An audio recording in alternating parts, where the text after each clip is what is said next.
नमस्कार, आप देख रहे हैं भारत तक। मैं हूँ आपके साथ अजीत। आज देश आजादी के 75 साल मना रहा है, लेकिन ये 75 साल का जो सफर रहा है वो इतना आसान नहीं रहा है। खासकर जब हम जियो पॉलिटिक्स के लिहाज से बात करते हैं, तो आपको बता दें कि ऐसा कई बार हुआ है जब भारत को गुटनिरपेक्ष रहना भारी पड़ गया है। आज इसी मसले पर चर्चा करने करने के लिए हमारे साथ पूर्व राजनयिक सिन्हा मौजूद है। सर, बहुत बहुत स्वागत है आपका। क्योंकि सबसे पहले देश आज आजादी की 75वीं सालगिरह मना रहा है। सर, सबसे पहला पहला रिएक्शन दूंगा कि देश आज आजादी की 75वीं सालगिरह मना रहा है, क्या कहेंगे इस पे? ये एक बहुत बड़ी उपलब्धि है देश के लिए कि देश न केवल 75वां आजादी का दिवस मना रहा है, बल्कि साथ साथ ये भी मना रहा है कि भारत में एक संवैधानिक ढांचा जो हमने बनाया था 1950 में, वो आज तक बिना किसी रोक टोक, बिना किसी अड़चन के चल रहा है। और भारत, यदि हम आधुनिक इतिहास देखें, तो अभी ही विश्व के प्राचीनतम या सबसे लंबी चले आ रही प्रजातांत्रिक व्यवस्थाओं में हो चुका है। भारतीय संविधान जो है वो एक लिखित संविधान है, और आज जो लिखित संविधान दुनिया में है उनमें सबसे पुरानी संविधानों में से भारत का संविधान हो चुका है। यदि आप विश्व के अन्य संविधानों को देखें, तो वो सारे सारे संविधान भारत के संविधान के बाद ही बनाए गए हैं। भारत के पहले के संविधान बहुत कम है, अमेरिका का, कुछ ब्रिटेन का और कुछ और यूरोप के देश रहे हैं। उनके अलावा और कोई संविधान विश्व का इतना पुराना नहीं है। तो ये एक विकासशील देश के लिए, एक एशियाई देश के लिए और भारत के लिए बहुत बड़ी उपलब्धि है। क्योंकि जब भारत आजाद हुआ था, तब विश्व के जितने पर्यवेक्षक थे, बल्कि भारत में भी कई लोग थे, ये मानने को तैयार नहीं थे कि भारत में या तो लोकतंत्र रह पाएगा या भारत एक यूनाइटेड देश रह पाएगा। तो भारत न केवल यूनाइटेड रहा है, बल्कि साथ साथ एक लोकतांत्रिक परंपरा को भी मजबूत करता रहा है।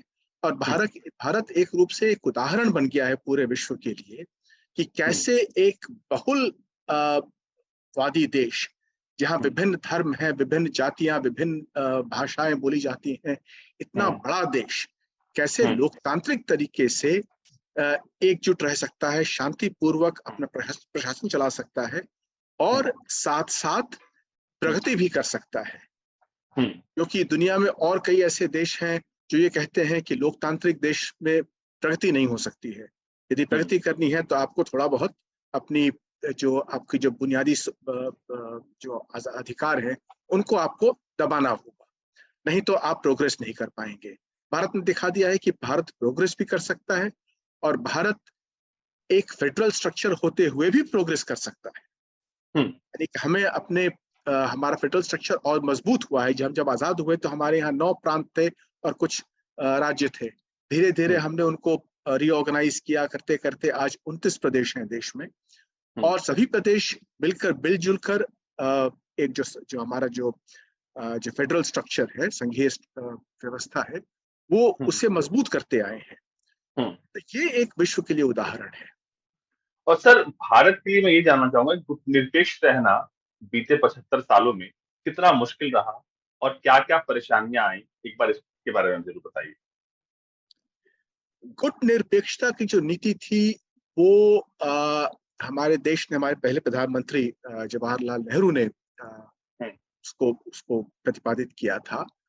और उसकी आवश्यकता इस बात से आ पड़ी थी कि द्वितीय विश्व के युद्ध के तुरंत बाद जो प्रमुख देश थे जिन्होंने युद्ध जीता था, एक ओर रूस था, दूसरी ओर ब्रिटेन और अमेरिका था, उनमें आपस में मनमुटाव हो गया और विश्व 2 गुटों में बंट गया।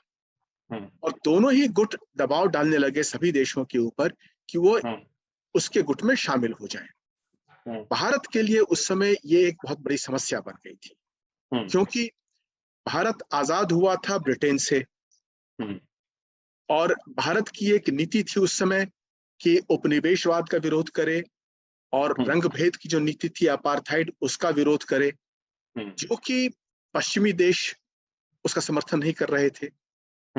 दूसरी ओर रूस एक साम्यवादी देश था, एक कम्युनिस्ट कंट्री था जहां डेमोक्रेसी नहीं थी।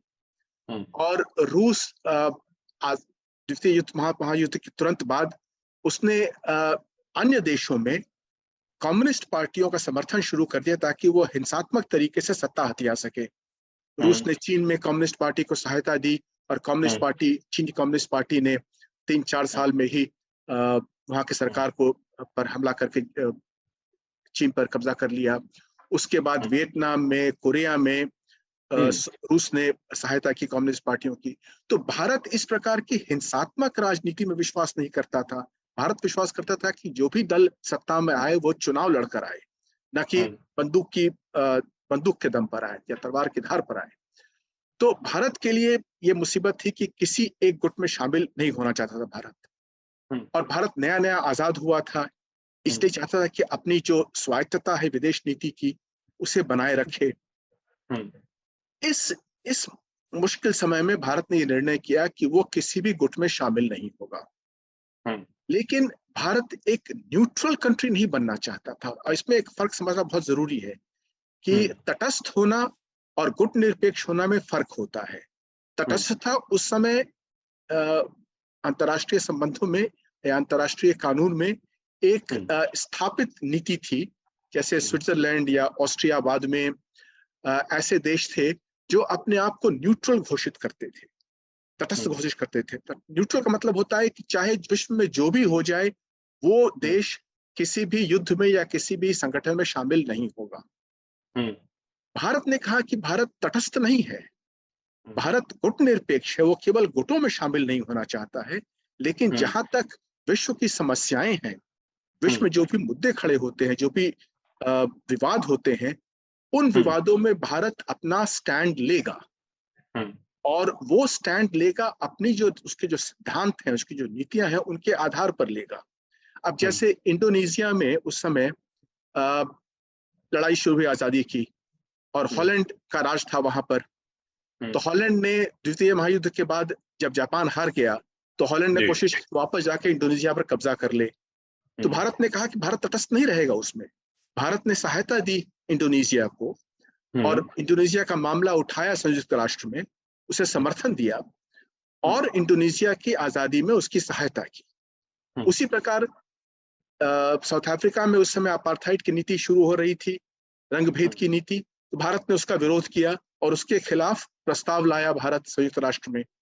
तो भारत इन विषयों पर, उपनिवेशवाद में, रंगभेद की नीति में एक निश्चित नीति अपना रहा था और वो हर विवाद पर अपना एक अलग स्टैंड लेता था। तो ये गुट निरपेक्षता और न्यूट्रलिटी में बहुत बड़ा अंतर था जी। लेकिन उस समय इस नीति को समझना दोनों गुटों के लिए असंभव था, क्योंकि दोनों गुट एकदम कह रहे थे कि या तो तुम मेरे साथ हो या मेरे दुश्मन हो। तो एक तरफ डलेस और जैसे अमेरिका के नेता थे और दूसरी तरफ रूस में स्टालिन जैसे नेता थे। तो भारत दोनों तरफ से गालियां सुनता था और इसका फायदा उठाया पाकिस्तान ने। पाकिस्तान तुरंत चला गया और जाके पाकिस्तान ने ज्वाइन कर लिया, अमेरिका के साथ संधि कर ली 1952 में और 1954 में पूरी तरह संधि कर ली। तो भारत ने जब उसमें जैसे कश्मीर का मुद्दा उठाया था संयुक्त राष्ट्र में, सुरक्षा परिषद में, तो शुरू के 2-3 वर्षों में जो भी आप उसके जो भी उसके प्रस्ताव देखें, जो भी उसके रेजोल्यूशन देखें, वो देखेंगे कि बहुत न्यूट्रल थे और भारत के पक्ष में थे। लेकिन जैसे जैसे पाकिस्तान ने अपनी नीति बदली और अमेरिका के साथ शामिल हो गया, उन दिनों संयुक्त राष्ट्र में अमेरिका का वर्चस्व था। तो अमेरिका जो चाहता था वही होता था संयुक्त राष्ट्र में। तो पाकिस्तान ने धीरे धीरे संयुक्त राष्ट्र के जो प्रस्ताव थे उनको पलट दिया लेकर और भारत के विरुद्ध कर दिया। तो भारत को इसकी कीमत चुकानी पड़ी, क्योंकि जो 1948-1949 में रेजोल्यूशन प्रस्तावित पारित हुए संयुक्त राष्ट्र में और जो रेजोल्यूशन बाद में 1952-1954 में पारित हुए, उनमें जमीन आसमान का फर्क हो गया। और भारत, एक और तो भारत पर आक्रमण हुआ था, भारत एक विक्टिम था आक्रमण का, लेकिन संयुक्त राष्ट्र में भारत उसके बाद दोषी करा दिया गया और भारत के ऊपर दबाव पड़ना शुरू हो गया। दूसरी ओर स्टालिन और माओ जैसे लोग थे, चीनी जो कम्युनिस्ट लोग थे, वो कहते थे कि इंडिया जो है वो तो रनिंग डॉग है इंपीरियलिज्म का, और चीन ने आक्रमण कर दिया तिब्बत पर, और वहां से जो भारत के जो जितवी दफ्तर थे लासा में था और हमारा काशगर में था, उनको वहां से हटा दिया लेकर कि तुम यहाँ नहीं रह सकते हो क्योंकि तुम अमेरिकी पिट्ठू हो। तो हम दोनों तरफ से डांट सुनते थे। लेकिन हमारे प्रधानमंत्री जवाहरलाल नेहरू ने जो नीति थी हमारी, उसमें जरा भी परिवर्तन नहीं किया और उस पर डटे रहे। और धीरे धीरे जैसे जैसे और देश आजाद हुए एशिया और अफ्रीका के, और इनकी संख्या बढ़ने लगी, तब 1961 में गुटनिरपेक्षता का एक नया एक एक एक मूवमेंट शुरू हो गया और नॉन अलाइंड का एक कॉन्फ्रेंस हुआ। तो उससे क्या हुआ कि भारत के जो जो नीति थी गुटनिरपेक्षता की, उसका समर्थन यद्यपि अमेरिका और रूस नहीं कर रहे थे, लेकिन बाकी जो देश थे, जो जो नए देश जो आ रहे थे आजाद होकर, वो इसका समर्थन करने लगे और गुटनिरपेक्ष देशों की जो संख्या थी वो धीरे धीरे बढ़ती गई और कुछ दिनों में सबसे बड़ी संख्या बन गई संयुक्त राष्ट्र के महासभा में। लेकिन इसका जैसे हमने जब हम बात कर रहे हैं 75 साल आज जो स्वर्णिम मना रहे हैं, तो आपने बताया कि अमेरिका से हमें बहुत बार ऐसा हुआ, 52 के बाद का जिक्र किया, लेकिन आप अब जब 75 साल बाद आज देखते हैं भारत को, तो आपको क्या महसूस होता है, कितना बदलाव है पहले के मुकाबले आज? देखिए, बदलाव पहले भी शुरू हो गया था, ऐसा कहना बिल्कुल मतलब एकदम सच नहीं होगा कि दबाव में हम नहीं आए थे। दबाव में हम आए कभी कभी, जैसे 1957 में एक रेजोल्यूशन आ गया संयुक्त राष्ट्र सुरक्षा परिषद में, जिसमें कहा गया कि संयुक्त राष्ट्र एक टीम भेजेगा जम्मू कश्मीर में। तो भारत वो नहीं चाहता था, भारत उसका विरोध कर रहा था और उसे रोकना असंभव हो गया भारत के लिए। तो उस समय रूस में स्टालिन चले गए थे और स्टालिन के बदले क्रुश्चेव आ गए थे, जो कि जिनकी ज्यादा सहानुभूति थी और उनकी नीतियां थोड़ी और नरम नीतियां थी विकासशील देशों के प्रति। तो उन्होंने उस रेजोल्यूशन को वीटो किया। उसके बाद 1961 में जब भारत ने गोवा को लिबरेट किया, तब भी एक रेजोल्यूशन भारत के खिलाफ आया सुरक्षा परिषद में, उसे भी रूस ने वीटो किया। तो इस प्रकार रूस और भारत के बीच में सामीप्य धीरे धीरे बढ़ने लगा। और जब 1979 में रूस ने आक्रमण किया अफगानिस्तान पे, तब भारत ने उसकी निंदा नहीं की, समर्थन भी नहीं किया, लेकिन भारत ने उसकी निंदा भी नहीं की। लेकिन उस समय गुटनिरपेक्ष देश जो थे वो टूट गए आपस में, क्योंकि अधिकांश देशों ने सोवियत संघ के आक्रमण का विरोध किया। और संयुक्त राष्ट्र में जब रेजोल्यूशन आया तो सुरक्षा परिषद में तो सोवियत यूनियन ने वीटो कर दिया, लेकिन जब रेजोल्यूशन आया महासभा में, तो वहां पर रेजोल्यूशन पारित हुआ और उसमें अधिकांश जो गुटनिरपेक्ष देश थे उन्होंने रूस का विरोध किया था। भारत उस समय तटस्थ रहा था उस रेजोल्यूशन पर। तो भारत धीरे धीरे रूस के साथ होता गया। और उसके पहले भी जो 1971 में जब समस्या आई थी भारत के ऊपर, तब भारत ने एक संधि की थी रूस के साथ। तो वो दोनों मिलकर के भारत एक तरीके से एक नजदीक चला गया सोवियत संघ के। और बल्कि उस समय तो सोवियत संघ के कुछ नेता ये भी कहते थे कि सोवियत संघ डेवलपिंग कंट्रीज का, विकासशील देशों का एक नेचुरल एलाई है, जो कि कुछ हद तक ठीक था, क्योंकि उपनिवेशवाद का विरोध करता था सोवियत संघ। लेकिन जब सोवियत संघ ने आक्रमण किया अफगानिस्तान पर, तब वो नीति सोवियत संघ की बिखर गई बिल्कुल, और सोवियत संघ खुद भी बिखर गया उसके बाद। तो 1991 में जब सोवियत संघ का विघटन हो गया, टूट गया, और रूस एक अलग देश बन गया रशियन फेडरेशन के नाम से, तो उसके बाद शीत युद्ध समाप्त हो गया। तो ऐसी परिस्थिति में भारत को दोबारा फिर अपनी नीति को दोबारा इकट्ठा करना पड़ा, क्योंकि उस समय भारत की आर्थिक स्थिति भी काफी कमजोर हो गई थी, सोवियत संघ टूट चुका था, सोवियत संघ के साथ भारत के बहुत आर्थिक संबंध थे। तो भारत को अपनी आर्थिक नीतियों में परिवर्तन लाना पड़ा और अपनी जो सैन्य नीति थी उसमें परिवर्तन लाना पड़ा। और धीरे धीरे भारत पूरी तरह से नॉन अलाइंड दोबारा हो गया, और अपने आप को उसने, जो अपने संबंध थे सभी देशों के साथ, वो दोबारा उसने रीड्रॉ किए। अब जबकि पिछले कुछ वर्षों से शीत युद्ध वापस आ गया है, ऐसी परिस्थिति में भारत की जो अपनी नीति बनानी पड़ी है, उसमें ज्यादा सामीप्य भारत का अमेरिका की तरफ रहा है, रुझान अमेरिका की तरफ रहा है बनिस्बत की चीन के तरफ। इस शीत युद्ध के शुरू होने के पहले भारत की जो नीति थी वो थी कि दुनिया एक मल्टीपोलर वर्ल्ड होना चाहिए, और दुनिया में अनेक बड़े बड़े देश होने चाहिए।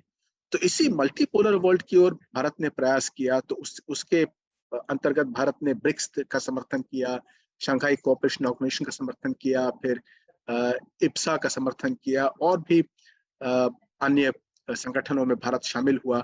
तो भारत ने जो नीति शुरू की वो थी, उसके कुछ लोग बोलते हैं कि ये मल्टी अलाइनमेंट की नीति है, यानी भारत हर देश के साथ संबंध अपने मजबूत करना चाहता है। तो ये नीति भारत ने शुरू की। लेकिन जब शीत युद्ध दोबारा आ गया और भारत के संबंध चीन के साथ थोड़े नाजुक हो गए हैं, क्योंकि चीन की जो आक्रामक नीति रही है विशेषकर भारत के प्रति और एशिया में अन्य देशों के प्रति, उससे भारत अप्रसन्न है और भारत ने उसका विरोध किया है। और इस विरोध के अंतर्गत भारत के जो सामीप्य है अमेरिका के साथ वो बढ़ा है। जापान ने इस दौरान क्वाड के संगठन का प्रस्ताव किया, जिसका समर्थन अमेरिका ने किया, और भारत भी इस क्वाड में शामिल हुआ है। तो क्वाड वैसे एक सैन्य संगठन नहीं है, लेकिन बाकी 3 देश जो है क्वाड के, वो आपसी में उनका सैन्य संगठन है आपस में। तो भारत भी सैन्य दृष्टि से भी अब अमेरिका और क्वाड के नजदीक आ रहा है कि भारत के ऊपर चीन का खतरा निश्चित रूप से है, और भारत को चीन का विरोध करने में इन देशों के सहयोग की जरूरत है। तो भारत को अपनी नीति को धीरे धीरे आगे बढ़ाना है, और उसका जो भी निष्कर्ष निकलता है वो तो आगे देखने को होगा। वो बहुत हद तक चीन और रूस की नीतियों पर निर्भर करता है। लेकिन ये बात निश्चित है कि भारत आज का जो शीत युद्ध है, जिसमें कि एक ओर चीन और रूस है और दूसरी ओर पश्चिमी देश हैं और जापान जैसे देश हैं, उसमें भारत का रुझान जो है वो अमेरिका की तरफ है, आर्थिक संबंधों के कारण भी और सैन्य संबंधों के कारण भी। ठीक सर, अब क्योंकि हम विदेश नीति को लेकर भी बात कर रहे हैं और हाल ही फिलहाल में उम्मीद है आपने ये वीडियो देखा होगा, पाकिस्तान के पूर्व प्रधानमंत्री ने भारत के विदेश मंत्री का एक वीडियो सरेआम एक रैली के दौरान चलाया और उन्होंने तुलना की, ये भारत की विदेश नीति है, ये भारत के उन्होंने कहा कि मैं जयशंकर को बहुत अच्छे से जानता हूँ। और बाकायदा जो क्लिपिंग थी, अगर आप क्लिपिंग याद होगी, मैं बता दूं आपको कि वो क्लिपिंग थी कि जब उनसे ये पूछा गया कि आखिर आप रूस से तेल क्यों खरीद रहे हैं, आप फंड कर रहे हैं रूस को, इस तरह के सवाल किए गए थे विदेशी मंच पर, और तब विदेश मंत्री ने बड़ा खुलकर जवाब दिया था। अब उस वीडियो को लेकर भारत की विदेश नीति की पाकिस्तान के पूर्व प्रधानमंत्री भी सराहना कर रहे हैं, इस पर क्या रिएक्शन? देखिए, एक और तो थोड़ी खुशी होती है कि पाकिस्तान के पूर्व प्रधानमंत्री भारत की नीति की प्रशंसा कर रहे हैं। ये एक बहुत अजीबोगरीब बात है कि पाकिस्तान किसी भी तरीके से भारत की प्रशंसा करे। लेकिन हमें इस पर ज्यादा खुश नहीं होना चाहिए, क्योंकि पाकिस्तान का कोई भरोसा नहीं है, विशेषकर इमरान खान का तो बिल्कुल ही भरोसा नहीं है। वो कभी कहाँ पलट जाते हैं, क्या करते हैं, उनकी नीतियां, और वो जो भारत को जो उन्होंने विरोध किया था पहले, उनके जो संबंध हैं तालिबान और आतंकवादी संगठनों के साथ, तो उन सबको देखते हुए हमें ज्यादा उस पर ध्यान नहीं देना चाहिए। पाकिस्तान को ये समझना चाहिए कि पाकिस्तान की जो आंतरिक और विदेश नीति रही है, दोनों प्रदूषित हो गई है और बहुत प्रभावित हुई है। पाकिस्तान का जो भारत विरोधी जो नीति रही है, भारत से दुश्मनी जो पाकिस्तान ने बढ़ाई है, बिना कारण, बिल्कुल बिना कारण बढ़ाई है पाकिस्तान ने भारत से दुश्मनी, और उसके कारण पाकिस्तान ने अपनी नीतियों को हमेशा गलत तरीके से घुमाया है। जैसे मैंने जिक्र किया कि हम जब गुटनिरपेक्ष हो गए थे आजादी के तुरंत बाद, पाकिस्तान चला गया, उसने जाके सैन्य संगठन कर लिया अमेरिका के साथ, और पाकिस्तान गुटनिरपेक्ष मूवमेंट में, नॉन अलाइंड मूवमेंट में शामिल हुआ जाकर 1979 में, 1979 में जाकर शामिल हुआ, जबकि बाकी सारे देश एशिया अफ्रीका के शामिल हो चुके थे, मूवमेंट बढ़ चुका था। तो जब मूवमेंट कमजोर पड़ने लगा तब पाकिस्तान आके शामिल हुआ इसमें। तो दूसरा, पाकिस्तान अपनी अंदरूनी नीतियों में भी लोकतंत्र स्थापित करने के बजाय एक अपने मानवीय अधिकार शुरू करने के बजाय वो सारा जोर लगा दिया लेकर भारत पर आक्रमण करने का। तो इसलिए मैं पाकिस्तान के जो अंदरूनी राजनीति के कारण जो वक्तव्य देते हैं वहाँ के नेता, उस पर मैं ज्यादा ध्यान नहीं देना चाहता हूँ, और नहीं हमें ध्यान देना भी नहीं चाहिए, क्योंकि ये लोग काफी कहीं पलट सकते हैं। सर, यूनाइटेड नेशन में भारत का रुतबा, और हमने सुना था कि ऐसी उड़ती उड़ती खबरें भी थी कि यूनाइटेड नेशन का सदस्य भारत को बनाया जा सकता है। ऐसी तैयारी में कुछ बड़े देश हैं कि भारत को इसका मेंबर बनाया जाए, और इसको लेकर बहुत बार विदेश मंत्री ने कहा भी है कि सोचिए कि 2024-25 तक दुनिया का सबसे सबसे बड़ी आबादी वाला देश यूएन का मेंबर नहीं हो, परमानेंट मेंबर। तो ये भी एक सोचने वाली बात है। बिल्कुल, बिल्कुल। आज की तारीख में कोई भी अंतर्राष्ट्रीय संगठन अपने आप को अंतर्राष्ट्रीय नहीं बोल सकता है यदि हम्म। उसमें भारत शामिल नहीं हो। हम्म। तो सुरक्षा परिषद भी यदि उसमें 5 स्थायी सदस्य हैं और उसमें उन पांचों में से एक भारत नहीं है, तो हम्म। ये सुरक्षा परिषद की कमजोरी है, न कि भारत की। हम्म। यदि सुरक्षा परिषद को कारगर होना है तो उसे भारत को अपना सदस्य बनाना चाहिए, और ये बात सभी मानते हैं। हम्म। लेकिन जो प्रक्रिया है सुरक्षा परिषद में किसी एक देश को स्थायी सदस्य बनाने की, वो बहुत ही हम्म। जटिल प्रक्रिया है। और हम्म। संयुक्त राष्ट्र के सुरक्षा के चार्टर में संशोधन करना लगभग असंभव है आज की तारीख हम्म। में। संयुक्त राष्ट्र के चार्टर में 5 ही संशोधन हुए हैं अभी तक, और पिछले 50-60 वर्षों में तो कोई संशोधन हुआ ही नहीं है। हम्म। और आज की तारीख में यदि आदमी कोशिश करे कि कोई प्रस्ताव ला के संशोधन किया जाए तो असंभव होगा। यहाँ तक कि आपने देखा होगा कि यूएन चार्टर में लिखा हुआ है कि जो स्थायी सदस्य हैं वो एक union of Soviet socialist Republic है और एक हम्म। रिपब्लिक ऑफ चाइना है। हम्म। रिपब्लिक ऑफ चाइना यानी ताइवान, और यूएसएसआर तो खत्म हो चुका है। तो हम्म। उनका स्थान ले लिया है रशियन फेडरेशन और पीपल्स रिपब्लिक ऑफ चाइना ने, लेकिन चार्टर में संशोधन अभी तक नहीं हुआ है। हम्म। तो ये संशोधन बहुत ही मुश्किल है। इतनी इतनी जटिल है आज की समस्या। और भारत के लिए ये विशेष रूप से जटिल है क्योंकि यद्यपि भारत को कम से कम 4 अन्य स्थायी देशों का समर्थन प्राप्त है। रूस का लगभग समर्थन प्राप्त है, फ्रांस ब्रिटेन का तो स्पष्ट रूप से समर्थन प्राप्त है, और अमेरिका ने भी समर्थन किया है। लेकिन चीन इसके समर्थन में नहीं है, और चीन के पास वीटो है, इसलिए चीन इसका वीटो कर देगा। इसलिए हमें ये मानकर चलना चाहिए कि यदि कोई प्रस्ताव आए भी तो यद्यपि उसे सुरक्षा महासभा में अधिकांश देश उसका समर्थन करेंगे, लेकिन चीन उससे वीटो कर देगा। मतलब चीनी जो है वो रोड़ा पैदा करेगा बीच में, अगर लाख कोशिशों के बाद हम वहां तक पहुंचते हैं तो। बिल्कुल, बिल्कुल। चीन ने तो चीन की जो भी वक्तव्य आए हैं वो घुमा फिरा करके बोलता है, लेकिन चीन ने तो पिछले रास्ते से अपना स्थान ले लिया संयुक्त राष्ट्र में, जो कि जब वो रेजोल्यूशन आया था 1971 में तो उसे 2/3 मोहम्मद पे नहीं था, लेकिन वो आ गया क्योंकि उसमें एक जियो पॉलिटिक्स उसमें ऐसा हो गया था कि रिचर्ड निक्सन समर्थन कर रहे थे चीन का, और भारत ने भी समर्थन किया था। तो चीन ने ताइवान को स्थान हटाकर चीन उसमें आ गया। तो हो गया, हमने गलती की उस समय, उसका समर्थन करके उसका विरोध नहीं किया। और आज की तारीख में ऐसा परिस्थिति यह है कि चीन न केवल भारत के स्थायी प्रतिनिधित्व का विरोध करता है, बल्कि कुछ आतंकवादी जो है जिनको सैंक्शंस लगाने हैं उन पर रोक लगा देता है लेकर। तो चीन अपनी उसका जो वीटो है उसका खुलकर दुरुपयोग करता है, और अब ये कमजोरी हो गई संयुक्त राष्ट्र की। सर, आपने शुरुआत में दो शब्दों का जिक्र किया, तटस्थ होना और न्यूट्रल होना। तटस्थ यानी न्यूट्रल, और गुटनिरपेक्ष होना। गुटनिरपेक्ष, जी। हाँ। तटस्थ और गुटनिरपेक्ष की बात की। रशिया यूक्रेन के मसले पर भारत तटस्थ, जी। और ये तटस्थता जो थी वो बाकी देशों को पसंद नहीं आई, खासकर से पश्चिमी देशों को। लेकिन भारत ने अपना स्टैंड नहीं बदला।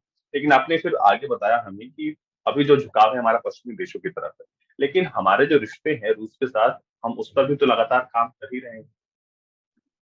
हाँ, आपने ठीक कहा कि यूक्रेन के मामले में भारत तटस्थ रहा। भारत ने एब्सटेन किया रेजोल्यूशन पे। तो अब भारत ने अपने कारणों से कि भारत नहीं चाहता है कि रूस को नाराज करे ऐसे समय में, जबकि भारत सैन्य दृष्टि से रूस पर निर्भर है। तो भारत एक और तो स्वतंत्र है, लेकिन भारत की आर्थिक और सैन्य निर्भरता जो दूसरे देशों पर है, उसके कारण भारत की नीति काफी हद तक प्रभावित होती है, और भारत उस प्रकार के दबावों में आ जाता है। हम्म, तो ये तभी हो सकता है जब भारत पूरी तरह आत्मनिर्भर हो, विशेषकर सैन्य मामले में, हथियार के मामले में। आज भारत का जो S-400 मिसाइल डिफेंस आ रहा है वो रूस से आ रहा है। यदि उसे रूस रोकते तो भारत को परेशानी हो जाएगी। भारत के लगभग आधा जो सप्लाईज हैं डिफेंस के, वो रूस से आते हैं। तो इसलिए भारत ने फैसला किया कि वो यूक्रेन के मामले में तटस्थ रहेगा। मेरा अपना विचार है, निजी विचार, कि भारत को उसमें तटस्थ नहीं रहना चाहिए था। रूस ने जो किया है आक्रमण, वो गलत है। ये बात सही है कि यूक्रेन में बहुत तरह के कॉन्स्पिरेसीज चल रहे थे, बहुत तरह के मनूवर डिप्लोमेटिक चल रहे थे, लेकिन आक्रमण करना एक गलत बात थी। रूस को यदि कोई शिकायत थी तो उसे रूस ले जाता संयुक्त राष्ट्र में या कहीं और ले जाता और बातचीत से उसका हल करता, न कि आक्रमण करके। और जो लाखों लोग जो विस्थापित हुए, जितना जो नुकसान हुआ है, इसकी जिम्मेवारी पुतिन पर ही जाएगी और किसी और पर नहीं जाएगी। और ये कहना कि नहीं नहीं नेटो वहां पर षड्यंत्र रच रहा था, ये सब बातें अलग हैं। आक्रमण संयुक्त राष्ट्र के जो चार्टर है उसमें स्पष्ट रूप से कहा गया है, और संयुक्त राष्ट्र और रूस एक स्थायी सदस्य है, इसलिए उसका सम्मान करना चाहिए चार्टर का, यूएन चार्टर का, कि हिंसा का इस्तेमाल नहीं होना चाहिए किसी भी समस्या का समाधान करने में। यही नीति भारत ने भी अपनाई है। भारत भी कहता है कि पीओके जो हो भारत का हिस्सा है, लेकिन भारत ने कभी आक्रमण नहीं किया है पीओके के ऊपर उसे वापस लेने के लिए। तो भारत की भी समस्याएं हैं, भारत के भी झगड़े होते हैं, लेकिन भारत सब समस्याओं का समाधान करता है शांतिपूर्ण तरीके से। तो हमें यूक्रेन में जहां तक निंदा करने का सवाल था, निंदा हमें करनी चाहिए थी। अब ये बात अलग है कि सैंक्शंस लगाना एक अलग बात है। पश्चिमी देश सैंक्शन लगाते हैं, भारत सैंक्शन नहीं लगाता है। भारत की विदेश नीति में सैंक्शन लगाना नहीं आता है। भारत ने पाकिस्तान पर कभी सैंक्शंस नहीं लगाए। जब आक्रमण युद्ध हुआ तभी व्यापार बंद हुआ। आज भी भारत व्यापार करने के लिए तैयार रहता है पाकिस्तान के साथ। भारत ने चीन पर कभी सैंक्शन नहीं लगाए। तो भारत सैंक्शन पर विश्वास नहीं रखता है, इसलिए सैंक्शन अलग बात थी। भारत उस पर सैंक्शन नहीं लगा था, लेकिन जहां तक आक्रमण की निंदा करने का सवाल था, मेरे विचार में भारत को उसकी निंदा करनी चाहिए थी, क्योंकि वो भी भारत की नीति के और भारत के सिद्धांतों के अनुसार होता। सर, एक आखिरी सवाल आपसे ये रहेगा मेरा कि आमतौर पर जब आप बाहर जाते होंगे, लोगों से मिलते होंगे, और देश के अंदर या देश के बाहर, लोगों के मुंह से आप सुनते होंगे कि आजकल हमारी विदेश नीति और भारत की छवि या भारत बहुत मजबूत हुआ है। तो ये जो आजकल आप सुनते हैं, और क्योंकि जब आप पहले इवेंट में थे, तो कुछ क्या फर्क महसूस करते हैं? और लोग भी कहते हैं कि भारत अब मजबूत हुआ है और अ, आज उसकी विदेश नीति बहुत मजबूत है। ये किस लिहाज से ये सब बातें होती है आपके लिहाज से? देखिए, किसी भी देश की जब विदेशी लोग जब कोई टिप्पणी करते हैं तो वो अपने दृष्टिकोण से करते हैं। यदि हमारे संबंध उन देशों के साथ अच्छे हैं तो वो प्रशंसा करेंगे, अच्छे नहीं है तो निंदा करेंगे वो। क्योंकि हर राजनीतिज्ञ, हर राजनयिक अपने दृष्टिकोण से हर चीज को देखता है। तो भारत की छवि जो है वो एक अच्छी और मजबूत छवि है। कभी कभी कमजोरियां आती हैं उसमें, विशेषकर जब भारत में अंदरूनी समस्याएं होती हैं, गरीबी के लेकर, या जब जो सामाजिक समस्याएं होती हैं, दंगे वगैरह होते हैं, तब छवि बिगड़ती निश्चित रूप से है। लेकिन भारत की जो बड़ी छवि है, जो बिग पिक्चर जिसे कहते हैं, वो एक लोकतांत्रिक देश की है, एक प्लूरल सोसाइटी की है, शांतिपूर्ण सोसाइटी की है। वो छवि अच्छी है। और भारत जब आर्थिक प्रगति करता है तो छवि और सुधरती है। जो भारतीय बाहर जाके बसते हैं, वो भी भारत की छवि लेकर बाहर जाते हैं, और उनकी छवि भी अच्छी है, उससे भारत की छवि बनती है। तो भारत की छवि अच्छी रही है और अच्छी है अभी भी। हाँ, जब भारत आर्थिक रूप से और मजबूत होता है, जब भारत दूसरे देशों की सहायता करता है, तब भारत की छवि और मजबूत होती है, और हम आशा करते हैं कि ये छवि और बढ़ती जाए। लेकिन छवि जो वास्तविकता होती है देश की, उसी पर आधारित होता है कुछ हद तक, और कुछ हद तक दूसरे देश की का जो परिप्रेक्ष्य होता है, उसका जो दृष्टिकोण होता है, उस पर आधारित होता है। ठीक है सर, बहुत बहुत शुक्रिया सर। बहुत कम टाइम में आपने हमें समय दिया और बहुत शॉर्ट नोटिस पर आए। बहुत बहुत शुक्रिया। आप देख रहे थे भारत तक, और ये हमारी खास बातचीत थी सर के साथ, क्योंकि आजादी के 75 साल जो भारत मना रहा है, तो हमने सोचा कि आप क्यों ना आपको ये भी बताया जाए कि आखिर इन 75 सालों में भारत का जो निरपेक्ष रहने का इतिहास रहा है या तटस्थ रहने का जो इतिहास रहा है, वो कैसा रहा है।